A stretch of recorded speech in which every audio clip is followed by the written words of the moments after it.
What is going on, ACC fans? Welcome to another edition of ACC Lowdown. Glad I could be part of your evening as we embarked on a journey this morning with Louisville. Tonight, we will be previewing UNC, as I said earlier today. So, without further ado, let's jump right into it. Let's talk about the 2-9, 1-7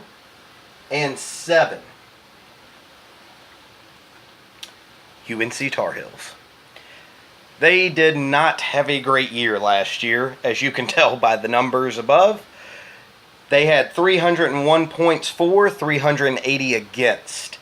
Part of that was mainly because of a lack of defensive presence. 105th in total defense across the board for UNC last year. They did finish 31st offensively, so there was a bright spot there. But now, if you're a UNC fan today, man, do you have a lot to be pumped about, starting with your head coach. That's right, you brought Mack Brown back in town. And he brought with him Jay Bateman, co-defensive coordinator. Jay Bateman was the defensive coordinator at Army. And you're probably saying to yourself, a big deal, it's Army. Army had a good year last year. Army also finished 8th in total defense last year. Now, I said he's co-defensive coordinator. The other defensive coordinator on that team is Tommy Thigpen, and he was retained by Mack Brown. He was from the leftover spoils of the last coaching staff that kind of ran this program into the dirt. He is one of the top recruiters in the nation, and he's been doing it for 2 years now. Obviously, you leave a guy like that on your team because it's all about getting these kids to come to your school. Speaking of recruiting, UNC finished 6th in the conference this year in recruiting. But on a side note, UNC is 10th in the nation in recruiting for the 2020 season. And we just started recruiting that season. UNC is racking it up. Mack Brown is doing something special down there. On the offensive side of the football, he brought in Phil Longo from Ole Miss, a man with a great pedigree, 26-year career in coaching, made his name down in the D2 level, came up, coached Ole Miss for 2 years, didn't like what was going on there. That seems to be the constant wheel of demise and sanctions and troublemaking that is Ole Miss that never goes away. So having him on the squad should make them much better offensively, believe it or not, than where they were. And that all starts with a kid that I'm going to talk about here in a little bit, quarterback that they have actively signed to their team. Let's go ahead and start here with Bryant Lawless, who is a defensive lineman. He's a former 4-star talent. He transferred. I'm not sure from where, but everything I'm reading about this kid is he stands to make a heavy presence on that defensive line. Big-time run stopper from what I've heard, so we'll see where he goes. Let's talk about that quarterback, Sam Howell. He's from the North Carolina area. Listen, there's going to be no quarterback battle at UNC. None. With Nathan Elliott leaving last year, everybody was wondering, where do we go for quarterback? If I'm a UNC fan, what do we do? This kid has stepped up, and the numbers are stupid he put up in high school. 13,415 total passing yards. 145 passing touchdowns to 41 interceptions. 3,621 rushing yards and 60 touchdowns. He averaged 72 rushing yards per game as a quarterback. And he accounted for 205 total touchdowns at his high school.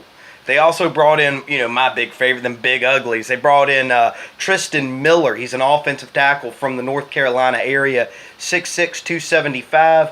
Hard to really find information on these guys, whether they're going to be great or they're going to be average or they're going to be good. He's got a good frame. He's probably going to do all right with getting that ball up the gut like UNC likes to do. Mack Brown, old school coach, you can expect a lot of that. So, without further ado, we're going to jump right into this.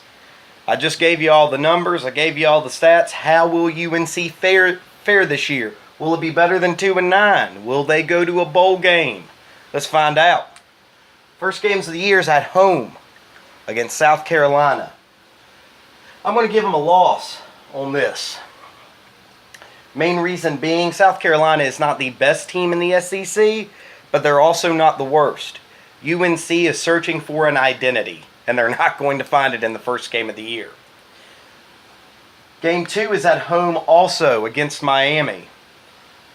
This is an interesting game. Miami's got some weird stuff going on down there with Rick leaving, and nobody really knows what's going on. Why doesn't anybody want to stay there? Why do coaches keep getting fired?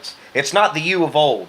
When we preview them, yeah, I know I'm not supposed to be biased in this, but I'm gonna be a jerk. I'm gonna be a straight up jerk to Miami. Anyway, I'm gonna give UNC a loss here. So I got them starting off 0-2, and that takes them away to Wake Forest. Now I had, if you watched in my previous video today, I had Wake Forest losing to Louisville. Now in week 3, do I have them losing again? Yes, I do. Oh, I bet y'all are wondering, what do I think is going to... How is Wake Forest going to do this year? What is Brent thinking? You're just going to have to watch more videos, aren't you? That's how you're going to find out. Appalachian State. I did it again. Look at that. That's supposed to be a W. I made it now. Appalachian State. This is a toss-up game. It's at home. UNC has more dudes than Appalachian State.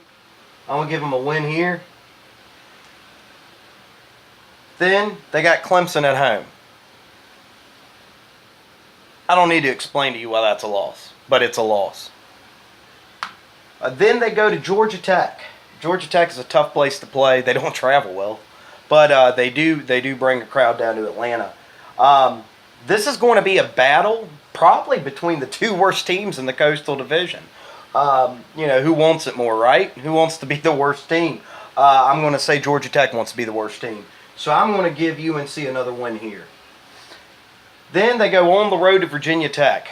Virginia Tech is definitely significantly better defensively than they were last year.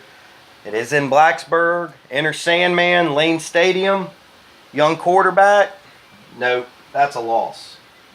Even though playing at Lane Stadium in Blacksburg really didn't mean a lot last year. I don't want to talk about it. Then they come back home to play Duke, their rival. I'm going to give them a win here. I think Duke is also looking for a quarterback. I think that's going to really affect how the Blue Devils play against UNC with their newfound 3-4 defensive talent. Then they got UVA at home. I'm going to come back to this game. I've been going back and forth with this, but I'm going to come back. I'm going to come back to that. So after that game, they go away to Pitt. Pitt lost everybody. I'm talking they lost defenders on the scout team. They're not going to be able to fill up a defensive roster from the stands. That's how many defensive players they lost. I'm going to give UNC a win here. Then, you're reading that right. They played Mercer. Guys, I don't know. I just wrote down what was on the schedule. I don't know why they're playing Mercer. And I don't know why they're playing them the second to the last game of the year. You want to talk about when you know your football program has hit rock bottom? When on senior day, you got to schedule Mercer. Anyhow, they'll win. They'll beat Mercer. So that leaves us with NC State away. NC State is a heck of a football team. They did lose their quarterback, Finley, but NC State, when we get to them, you will understand they have reloaded through recruiting. This will be a loss for the Tar Heels. Back to UVA. Now, I went back and forth on this game, mainly because it's at home, and the two ACC schools based out of Virginia always like to drop one random game they should have not lost. Virginia Tech does it, UVA does it. So I was looking at this game. Is this going to be the random game that all UVA fans go, what the hell just happened?